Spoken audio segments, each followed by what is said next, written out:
I think what led me here was being in, well, what some would call not having enough money. I I can't say I was poor, because I always tell people there's a difference between being poor and being broke. Or let me rephrase it, so I can't say I was broke, because there's a difference between being poor and being broke. To me, I was broke. I had no money, but I had wealth. And wealth is, I had a big dream, and I actually believed in my dream. And the only thing I lacked was the knowledge, the education. I had 1000% belief that I can be where I am today. I had conviction about it, but I just didn't have the knowledge. I've never had in my life a money problem. I think most people don't have a money problem. I even think most people don't have a competence problem. Most people just have a confidence problem. And I was confident that I'm going to achieve these set of goals, this belief that I'm going to own real estate, property, have financial freedom in my life. But back then when I was broke, we lived in a small flat in Woolwich Arsenal, and it was the place that opened up for us. My dad was gracious enough. We own loads of property in our family. My dad said, here's one of the properties. You guys have it, you guys run it. Shockingly enough, the bill was £500 a month. I couldn't afford £500 a month. That's a bad place. You know, I couldn't afford £500 on that month, let alone the council tax, let alone on top the electricity bill. But I come across this book called Rich Dad, Poor Dad by Robert Kiyosaki. And I didn't finish the whole thing. I just remember listening to it at the gym, flicking through pages, seeing the business quadrant, and something just stood out to me about that business quadrant. And he said something, he said an employee is someone who works hard to build someone else's dream. I read another phrase that said, maybe your salary is the bribe they pay you to forget about your dreams. And this hit me hard. And so I said, you know what? I got the confidence, I got the belief. All I need now is the competence. I need the knowledge. Who can mentor me? Who can get me there quickest? I can read books, but I'll tell you the greatest catalyst is a mentor. And I found that I went through everybody, every guru's out there promising you that your life is going to transform if you do this, that, or the other. But really and truly, people were looking to scam me. I went to different companies where I didn't learn anything. Nothing I did worked. I knew I wanted to be in the financial markets, but nothing was working. Every strategy that I was being taught wasn't working. I was buying everybody's course online. And I like that saying about Thomas Edison. He didn't say he failed. He simply found tens of thousands of ways how not to make a light bulb. I couldn't say I failed. You know, some people, things don't work out and they go, that's it, throw in the towel, this isn't working, I failed. I just said I found so many ways that this thing doesn't work, but somebody's succeeding in this area, I can succeed. And I found this 16-year-old kid who literally sat down with me every single day and did like napkin presentations where he showed me exactly what the financial market's about. He said, Tobi, I'm gonna cut out the bull poo-poo. You understand what I'm saying? He said, I'm just going to keep it really simple for you, and I'm not going to complicate this area. He said, we're just going to lay it down, and that's it. Went through the financial market course, and suddenly I became exceptional at trading. Life started to transform really quick. Somebody at that time, to support my trading journey, I decided to be an Uber driver. Even though I've got my degree in law, I decided to be an Uber driver because I needed something to give me cash flow while I was dreaming. And so my wife actually went to work, and I decided I was going to build business and supplement our income with Uber driving. Things radically transformed where we moved from this sort of, you know, I'm grateful for the house, but it was mouse infested. It had cockroaches, it had pests and issues. And we moved from this like small 2-bedroom flat in Woolwich Arsenal to Windsor, to this beautiful home. And just recently again made our new move to this even bigger place that we are at now, where God's really blessed us. So it's been a great journey towards financial freedom. But I say all that, but I haven't really gone into, you know, the dark parts, the pain, but I just wanted to give you the highlights.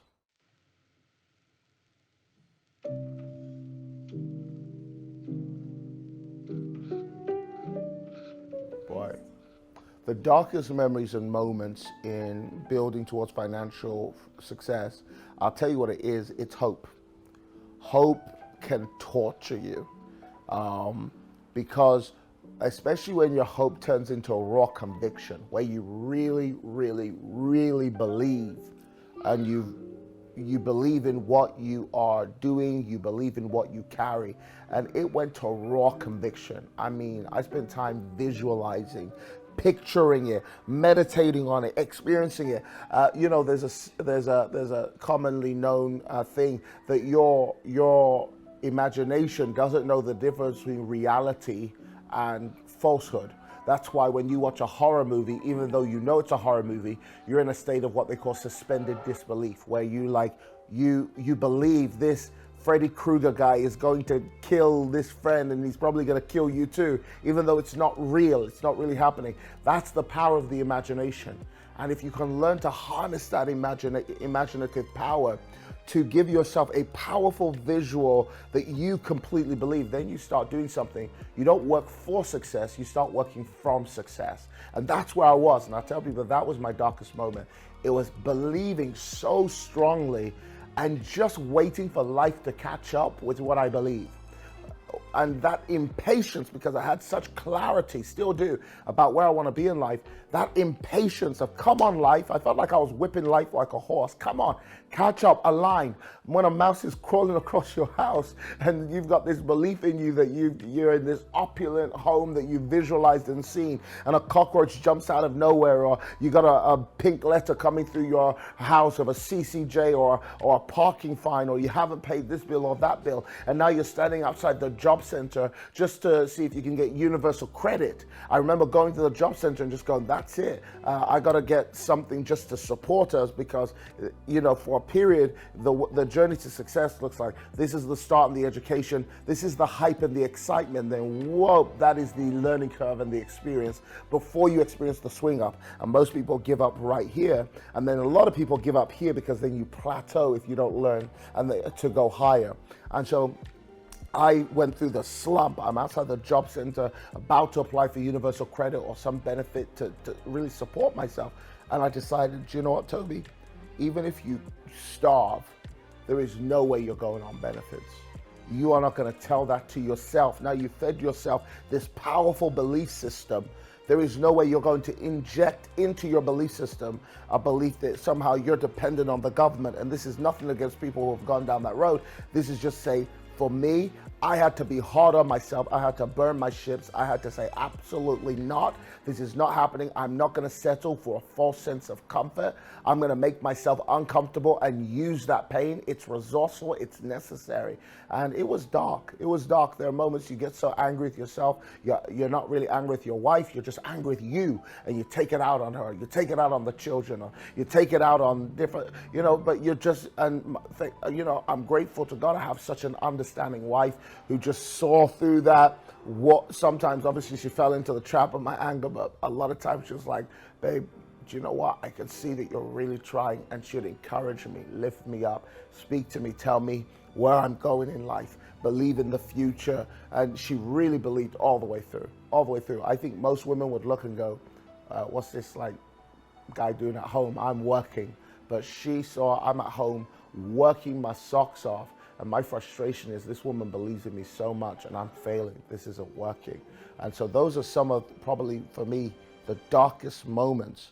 And people ask me, would I ever want to go back to that time? Never in a million years. Never in a million years. I can say, yes, I learned valuable lessons. Yes, it was love. But there's no place like home.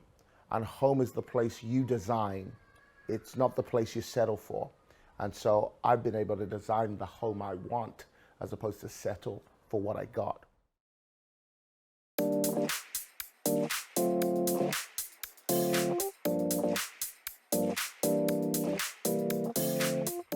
So blind angels, and I love it because you use that word angel. An angel is a messenger of hope, And our angels are blind angels because they're sort of blind to the superficial, the pretense.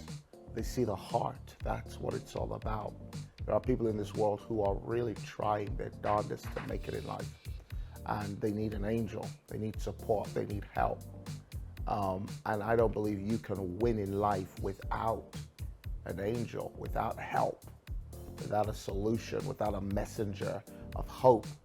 And so this project is really powerful for us to move into the NFT space because it gives us the ability to fulfill our desire to help people, to get people where they need to be, to leverage our talents, our experiences, and give and contribute that in a way that automates the money-making process. Most people don't want to admit it, but maybe 90% of their problems are money-based. And they would never admit it. They'll act like, they'll snub their nose at something like this. I don't need this or whatever. And I guess I know why people do it, because we live in a world where you're delivered so much comfort. Why rock the boat and move into prosperity when you're comfortable? And you can be uncomfortably comfortable, you know? And a lot of people are living in this sort of space where they're just comfortable. Things are provided for, benefits, they've just got enough salary to get by. Why, you know, aspire higher? Why dream more? Why hope more? Why take the risk and face the possibility of losing? So most people don't want to talk about money. They need more, and more money can help a lot. You know, it can really transform your life. And so the Blind Angels project really stands for win. When you think about the things like Nike, you think just do it, you know. But when you think Blind Angels, we want people to think win. Aren't you tired of losing? That's the question that we want to ask everybody. Are you not tired of losing? And if you're tired of losing, take some help. And you're leveraging our abilities, because we are the first NFT of its kind to give you access to a database of seasoned entrepreneurs, lifetime access to a database of seasoned entrepreneurs who are successful in their field, who can mentor you. But on top of that, we're the first NFT that is a true digital asset. Think about this. If you had a goose that laid golden eggs, are you going to take care of the goose or the golden eggs? You're going to take care of the goose. We've developed an NFT that lays golden eggs, that pays you out royalties for the simple ownership of this NFT. We imagine in the future, it'll be the first NFT to be backed by real estate, to really be secured in real estate, so it'll have that longevity, not just the risk based in the financial space, but it'll have that longevity of being backed by brick and mortar, so that in the future, 50, 60, 100 years from now, your children's children have it in their trust fund, this goose that keeps laying them golden eggs. And we want people to experience exponential growth by allowing them to become angels. Help somebody else do what you've done. And if you can create a group of people who have done what you've done, who are part of this project, then that's where the real exponential growth is. This is not our first rodeo. We built a large team with our NFT, and now we get paid weekly royalties. Weekly royalties. I just withdrew today, and I will probably show you this, but I just withdrew today the equivalent of 2,000 Ethereum, 2,000 pounds worth of Ethereum, just today from this NFT that I own.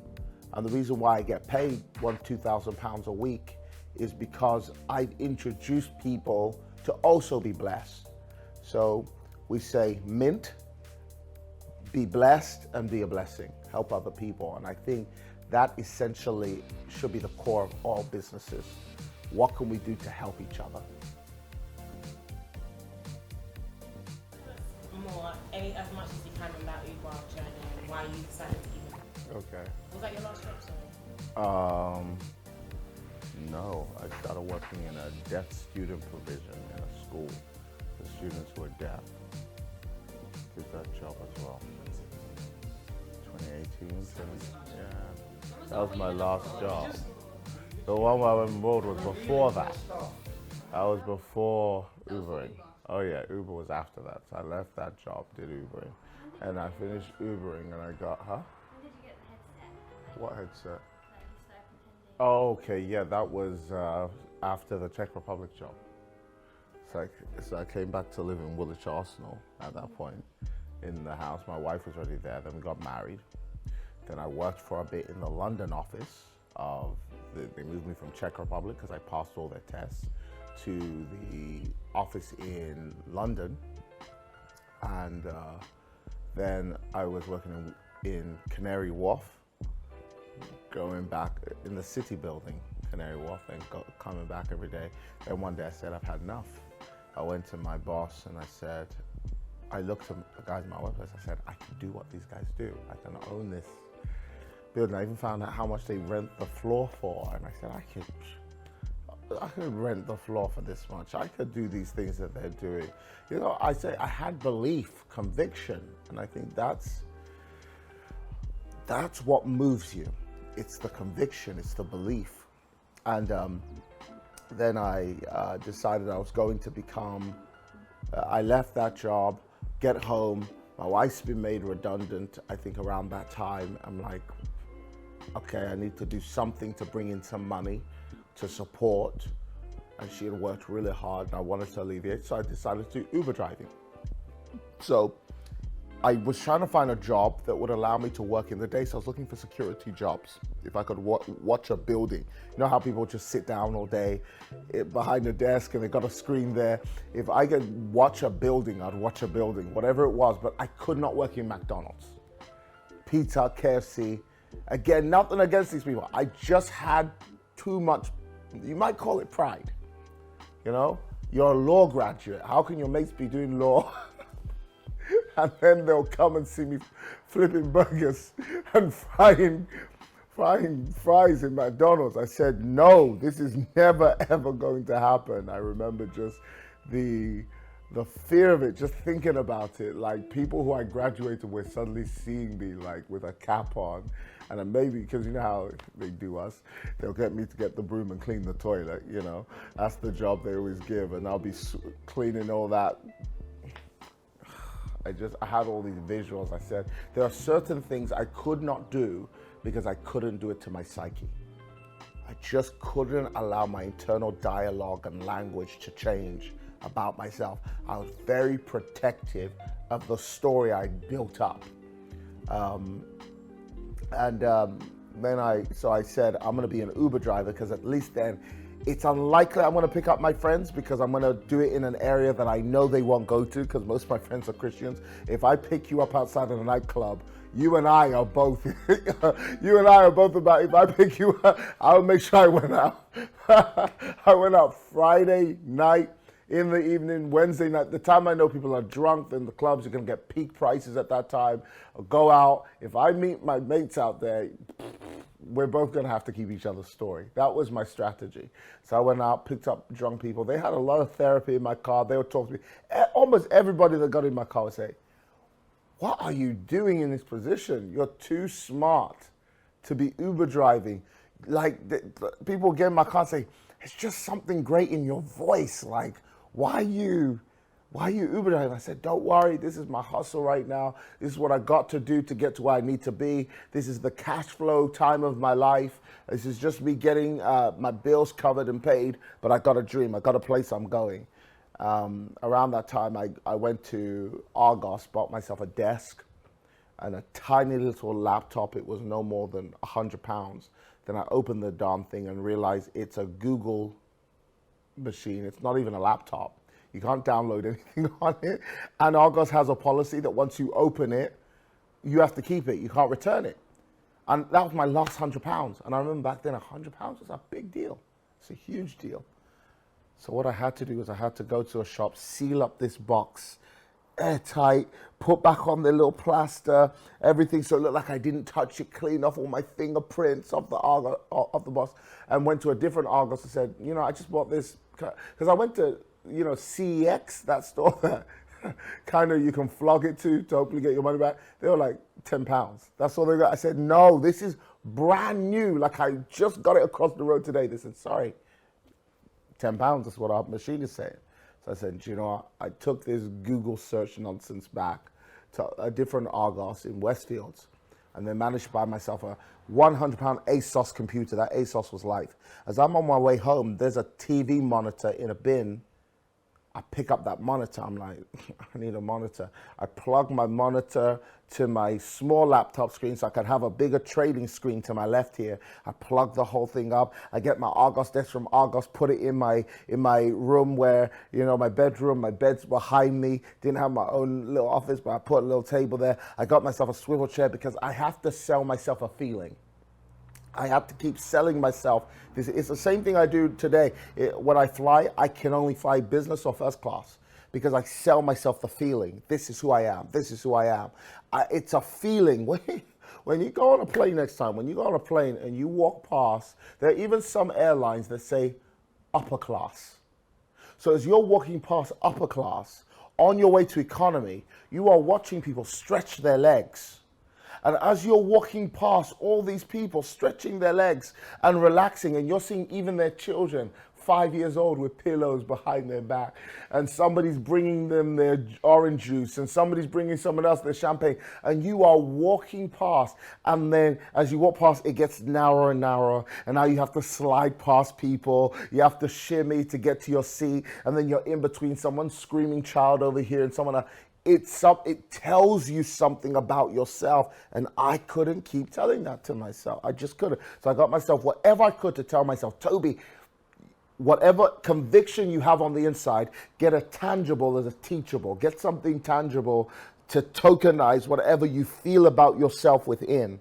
Whether that's a nice little watch or a nice pen or a nice desk, I had to get myself something that made it feel like this is real. It's happening now. It had to punctuate it. And so I got myself this desk from Argos. I got this swivel chair, and it had to be at least decent enough to be comfortable. I got myself a phone that was never plugged in. It was always, you know, to my face. And I just put out a little video online and waited. I get a call from somebody from Indonesia saying he wants to give me £100,000 to invest in my company. And I kind of laughed because I thought, what? This is a joke, it's a scam artist. I said, I'm gonna call my company lawyer, we're gonna draft up the documents. I'm babbling like a fool. I didn't believe the money was coming anyway. I believe in myself, but I didn't believe £100,000. I believe maybe my first deal I'll get £500 investment. This guy wired the money. And the money was in my account, and I was petrified. I remember being paralyzed. Like, I know how to trade. Why am I scared? I know how to do this. Why am I studying? I'm panicking. I'm hyperventilating. I'm screaming with my wife. I'm dancing, but I'm afraid I'm going to lose this guy's money. I'm going to do something terrible or stupid. Suddenly, I became real successful. And then I had 3 employees. I stopped trading. I started letting them take over the trading account. It started growing. And I think this is the expertise that we're bringing to the NFT space. I've tried my hardest to teach people how to trade. And sometimes it's the only picture I can think of is the biblical epic of Moses taking these slaves to the promised land. They start fighting against you. And you're the one trying to help them journey. And so I've realized maybe instead of teaching people, yes, I can teach the people who want to learn. What if we can automate the process? We've built AIs, we've built algorithms that are highly, highly successful. We've got yield farms now. What if for your NFT purchase that you make, it's like owning a share in our investment firm, or so to speak.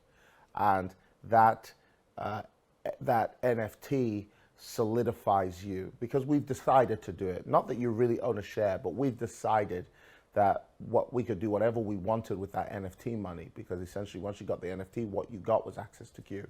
We decided, no, we want to bless people with royalties by making sure that money that goes towards our NFT is yielded and it pays people out.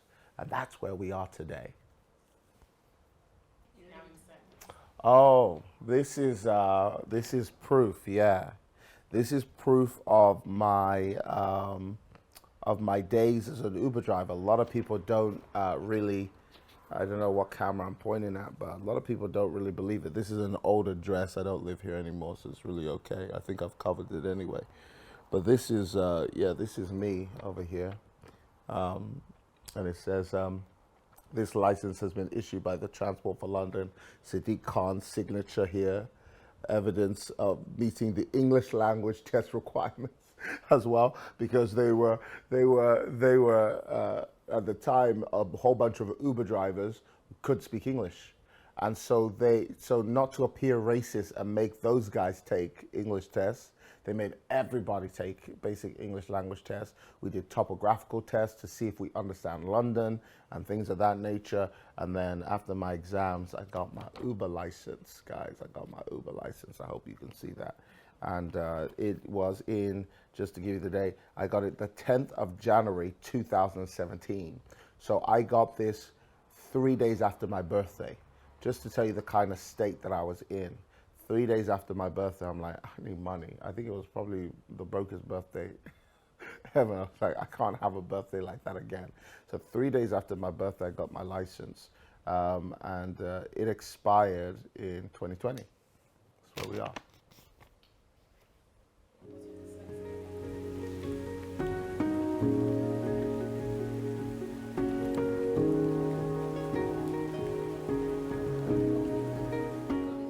Yeah, no.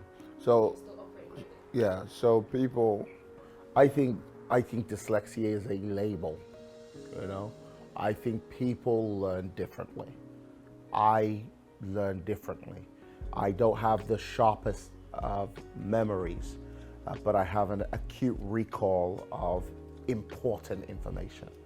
I may not remember a name, a place, or whatever. My dyslexia for me meant that I was slower at understanding and comprehending than anyone around me. But it means that when I do get it, I get it obsessively, and you can't take it from me. Once I grasp it, And it also meant that I had to learn that I'm not the same learner as everybody and stop feeling guilty for not being that way. I learned how to be more audio visual. Till this day, I don't read as much as I audible my knowledge. I get a pen and paper while I'm listening. I listen in my car.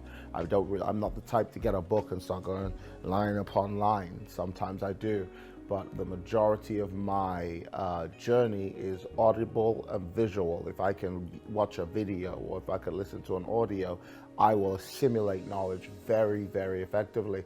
And so some people would say, well, dyslexia then becomes the reason why you cannot. And, it's plagued the Black community, and all these labels we like to use as excuses, which is really just us supporting our fear, our reasons to be held back, our doctrine of failure. A lot of people will die by their doctrines of failure, and they won't call it failure. They'll just say, this is the reason why I cannot, because I cannot, because. And actually, it's not, the right statement is I cannot because. The right statement is I will not because everybody has a choice. Everybody has a choice, and it's what you do with it. Some of the greatest people on the planet were dyslexic, severely handicapped, lost their loved ones, have chronic diseases and illnesses, and they use the pain. We've been taught in our world today to take pain away from people, to make life as comfortable as possible. Some of the best people in the world were bullied in school. I'm not an advocate of bullying, but I'll tell you what, I was bullied in school. Bullying made me. I know that's a really harsh, weird thing to say, but being ostracized and treated badly and bullied allowed my brain to adjust, develop emotional intelligence, find out who are the right people versus the wrong people, motives behind people's intentions. I think sometimes in taking people away from pain, we've weakened them. We've weakened them. And so when you weaken people, life doesn't get any weaker. Life gets tougher. It gets harder. Even if you say, well, we're technologically advanced, why is it in the Western civilization more people commit suicide? Even with all the technology that is around, it seems that suicide is a privilege of first world countries more than third world. It's because technology doesn't necessarily make our life more easy. In fact, it makes our lives more complicated. It makes our life far more stressful, more frustrating, because you've taken away a fundamental need from all human beings, the ability to think. You see people who sort of reach a level in life where they are successful, then they choose to retire. The moment they choose to retire, you start seeing they develop Alzheimer's, diseases. They die in their 50s. But while they were working, they were vibrant, because when you say to yourself, I'm retiring, your body begins to shut down and prepare you for death, because we were made for a purpose. And so for me, dyslexia has only given me a stronger sense of purpose. It meant I had to do more, fight more, learn more, work harder, be tougher, to a point that people don't really recognize unless you really get close to me. Like my PA, she'll say to me, like she did today, this person wants to meet you. I'll be like, oh, who is that? She'll say, oh, it's the tailor for this. In an hour later, she'll go, this person said that they're ready instead of this date. I said, who's that? I just told you, like, but my brain won't capture that knowledge unless it has any. I've learned my brain captures names when they have an emotional tag. That means if that person has impacted me in some way, my brain will then go, we need to store that person's name. But if that person, where other people have this great memory, they can keep information, capture lots of things, my brain will just allow sometimes some of the important information to slip, and some of the less important. But I've learned to work with the weaknesses, work on my weaknesses. If I have to write down somebody's name or recite it 10 times just to get it better, then that's what I do. But also, I'll tell you what also has helped me overcome dyslexia is having people around me who are smarter in the areas that I'm not smart. Like Don Miguel, mathematical genius, business process genius, put together our compensation plan, the maths behind it, everything. He walks me through the maths maybe 100 times before I get it. I say, Don, run it again. I think he gets my brain now. He's not like, I just did this. I'm like, Don, just run it again. Just do it again. It's the 100th time he's run the compensation plan by me, I'm sure. But I say, run it again. And then by the 100th time, my brain will go, I get it now. I get it now. Once I get it, you can't take it away from me. But it will take me 100 times to get it. And that's why it's important in life that you're not the smartest person in the room.